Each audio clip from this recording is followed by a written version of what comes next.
Genesis Otis, générique Otis, Genesis Otis, générique Otis.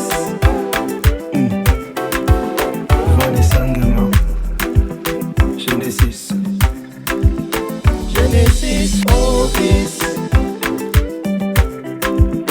générique Otis, Genesis Otis, générique Otis, Genesis. Bonjour à tous et à toutes, bienvenue dans l'émission Genesis. Nous sommes à l'Espace Lumière ici à Épinay. Nous sommes au forum sur la société civile africaine. Ici, nous avons trouvé plusieurs associations marocaines, sénégalaises, maliennes, congolaises, réunies tous ensemble pour célébrer l'Afrique. Comme d'habitude, la communauté africaine ici à la diaspora. Suivre.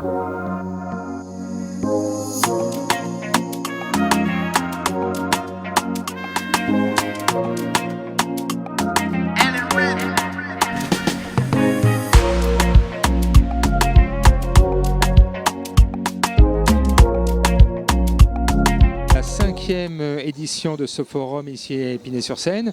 Effectivement, la première fois, c'était uniquement un forum marocain. Après, on est passé sur un forum marocain-tunisien. Et l'objectif, après Covid, c'était de s'élargir et de s'ouvrir vraiment à l'ensemble de la communauté africaine.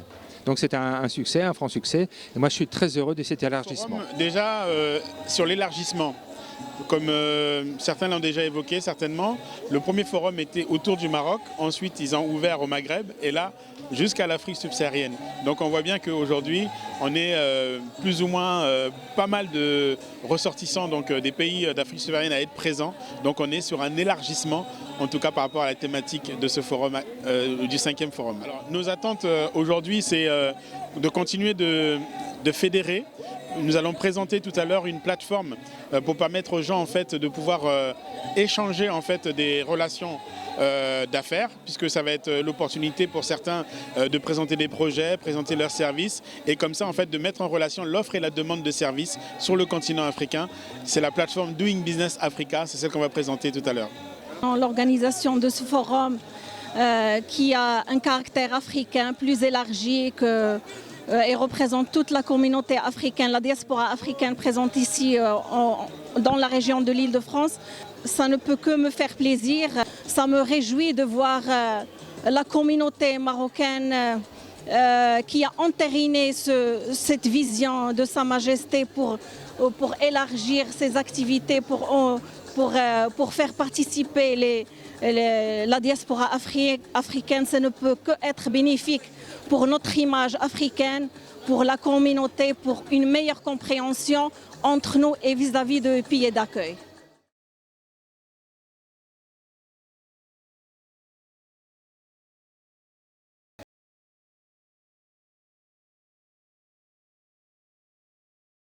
Oui, j'ai participé à un panel concernant l'entrepreneuriat. Ça parlait de l'entrepreneuriat.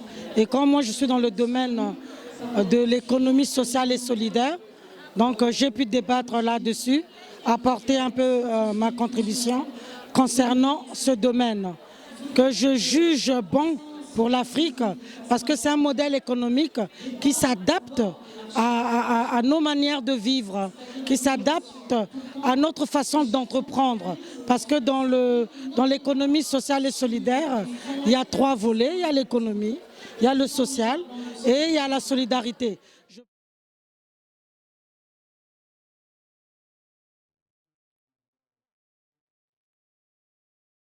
Bonjour, je suis Hassan Ben Harara, le président de l'Union des Marocains de France, une association qui a été créée pendant la période du Covid, pour unir les forces des Marocains en France et pour défendre la citoyenneté marocaine et créer un lien avec tous les travailleurs, les cadres et les familles marocaines en France. Je suis donc Berthe Laval, je suis présidente de l'association Kiminou. L'association Kiminou est donc une association à but non lucratif créée en 2019 au Congo-Brazzaville et qui a la deuxième antenne ici en France. Nous agissons dans le domaine socio-éducatif, donc nous accompagnons, nous aidons, nous soutenons les enfants issus des familles très démunies à l'école et la couche d'âge qui nous concerne, c'est surtout les 3 ans à 15 ans, donc de l'école maternelle jusqu'au collège. Ces enfants sont donc issus des familles très pauvres et c'est grâce au travail fourni par les chefs de quartier, les assistantes sociales, le ministère des Affaires sociales que nous arrivons à établir des fichiers de ces enfants vulnérables. Donc nous les suivons en partenariat avec les responsables d'établissement, avec les écoles et tout au long de l'année, dès la rentrée déjà, il y a eu une opération de remise des kits scolaires qui se réalise dans chacun des départements où nous sommes présents, en l'occurrence dans l'Alikwala, dans le Poul, à Pointe-Noire, à Brazzaville, dans la Boenzer, dans l'Alekoumou. Donc nous sommes dans 6 départements aujourd'hui au Congo-Brazzaville. Et la première opération, comme j'ai dit, c'est donc la remise des kits scolaires pour permettre à ces enfants démunis d'aller à l'école. Parce que bon nombre, bien entendu, d'entre eux ne voient pas la couleur d'une salle de classe à la rentrée par manque de cahiers, par manque de tenue scolaire ou par manque d'inscription tout simplement. Donc la première chose, c'est que nous leur donnons déjà cette chance d'aller à l'école. Et tout au long de l'année, nous les suivons avec des opérations, des idées de suivi scolaire, de soutien scolaire. On a un groupe d'enseignants parfois retraités ou les étudiants qui peuvent suivre un groupe d'enfants, par exemple, dans une localité donnée. Et aussi, à part le suivi scolaire, nous réalisons aussi les opérations d'émulation. C'est une opération que nous aimons fort bien. Pourquoi? Parce que quand on réalise une opération d'émulation, c'est les meilleurs élèves de chaque classe qui reçoivent des récompenses. Et en fait, ça stimule ceux qui ne travaillent pas bien, de bien bosser aussi, parce que le fait de monter à la tribune, recevoir un livre, une récompense, un cadeau, en fait, c'est très valorisant, ça leur donne vraiment un signe de considération. Et pour ceux qui ne font pas aussi beaucoup d'efforts, du coup, ça les pousse à travailler encore bien mieux. Aujourd'hui, on a des projets. Dans ces projets-là, ce qu'on demande, c'est quoi? C'est un soutien tant matériel que financier. On a besoin, en tant que jeune association, d'avoir des partenaires avec qui on va travailler, bien entendu, dans le domaine tant scolaire, culturel, le domaine qui concerne vraiment les enfants. L'association est donc à Pignon-sur-Rue. Donc vous nous trouvez sur notre site internet kiminou.fr tout simplement. Et pour ceux qui veulent nous faire des dons, en tout cas, toujours sur le site ou alors sur la plateforme associative Hello Asso. On a tous nos crowdfunding, en tout cas, sur cette plateforme. Il suffit d'écrire Kiminou, École pour tous. Vous nous retrouverez sur notamment notre projet qui nous tient à cœur cette année-ci. C'est le projet de la réhabilitation de la bibliothèque de Nkaï. C'est un projet communautaire. Au lieu d'aller aider un enfant individuellement, dans des mauvaises conditions chez eux, pas de lumière, pas de table, mais une bibliothèque, au moins, c'est un endroit de travail, un endroit d'études pour faire les devoirs. Merci d'avance. Oui, bonjour. Nous sommes au forum de la société civile africaine et je présente à cette occasion quelques-uns de mes ouvrages. Ce n'est pas la totalité, mais en tout cas, la plupart y est. Donc, on commence par la fiction ici.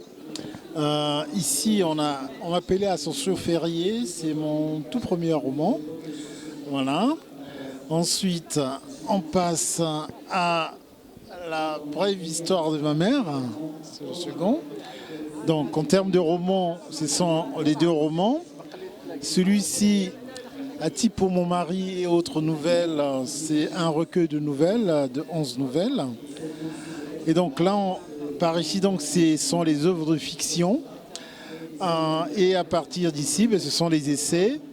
Là, c'est le tout dernier essai, publié en collaboration avec le professeur Gado Alzouma, qui est professeur à l'Université du Nigeria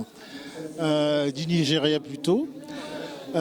Ticket Société en Afrique. Alors, celui-ci, c'est figure contemporaine du changement social en Afrique. Et là, c'est l'état face à la santé de la reproduction en Afrique, l'exemple du Congo-Brazzaville. Et à partir de là, c'est un autre type d'ouvrage qui traite plutôt des personnalités qui ont marqué le Congo. Là, on a 101 personnalités qui ont marqué le Congo de 1960 à 2010, donc les 50 ans du Congo, quoi, en fait, le cinquantenaire, donc les personnalités qui ont marqué les cinquantenaires du Congo. Celui-ci, c'est les plus hautes autorités du Congo-Brazzaville, de 1960 à 2010. Donc tous les présidents du Sénat, tous les présidents de l'Assemblée nationale, tous les chefs d'État, tous les premiers ministres essentiellement. Et puis là, c'est le tout dernier. C'est le tout dernier, donc qui est intitulé les 25, enfin pas les 25, mais 25 pères fondateurs du Congo-Brazzaville. C'est-à-dire qu'il y a bien évidemment plus de 25 pères fondateurs. Mais là, parmi l'ensemble des pères fondateurs, j'en ai choisi 25 que je considère comme les plus emblématiques. Et donc, c'est ceux-là qui composent cet ouvrage. Voilà. Alors, les livres, au niveau de Paris, les livres sont chez l'Harmattan, à la FNAC, sur Amazon également, à Présence africaine également. Au niveau du Congo, les livres sont présents à la librairie L'Harmattan. Je pense que c'était un manque. C'était un manque dans le paysage littéraire congolais. Ce genre d'ouvrages sont absents. Et donc, je pense qu'il était important. Ça fait aussi partie de... L'idée, c'est aussi pédagogique pour faire connaître un peu notre histoire, les personnalités qui ont marqué notre pays. Parce que je pense, c'est un point de vue personnel, que l'un de nos problèmes au Congo, qui expliquerait aussi, c'est une hypothèse, qui expliquerait aussi un peu les difficultés que nous avons de nous entendre les uns et les autres, c'est parce que nous ne nous connaissons pas très bien. On ne connaît pas très bien notre histoire. Et donc là, il m'a paru important justement de montrer que tous les Congolais, en fait, quel que soit l'endroit où ils sont nés, le Congo est ce qu'il est parce que de nombreux Congolais y ont participé, quel que soit l'endroit où ils venaient, qu'ils viennent du sud, de l'est, de l'ouest et qu'on sort, eh bien, il y a des enfants du Congo qui ont participé à faire du Congo ce qu'il est aujourd'hui. Et les faire connaître au public m'a paru être quelque chose d'important. Juste quelques anecdotes pour voir effectivement comment les choses, y compris moi-même en faisant ce travail, j'ai découvert pas mal de choses.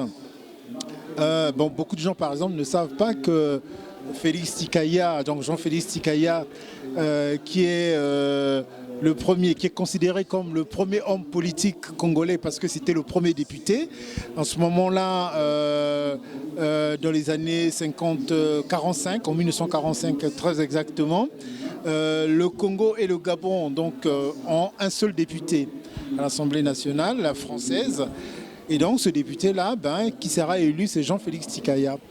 Mais beaucoup de gens ne savent pas que Jean-Félix Tikaya, c'est le papa de celui qu'on appelle Tikaya Utamsi, qui est donc l'un de nos plus grands écrivains.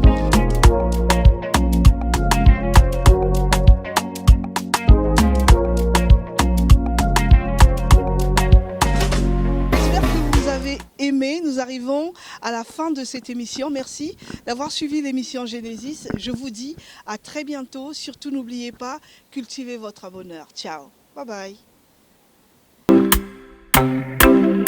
Vanessa Nguema. Il va falloir se quitter. Merci.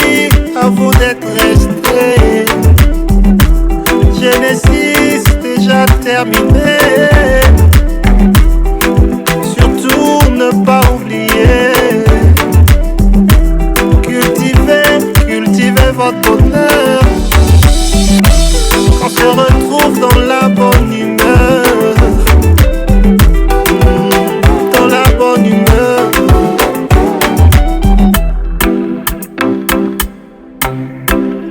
Genesis Orbis. Générique Orbis. Genesis Orbis. Générique Orbis. Vanessa Nguema. Genesis. Genesis Orbis.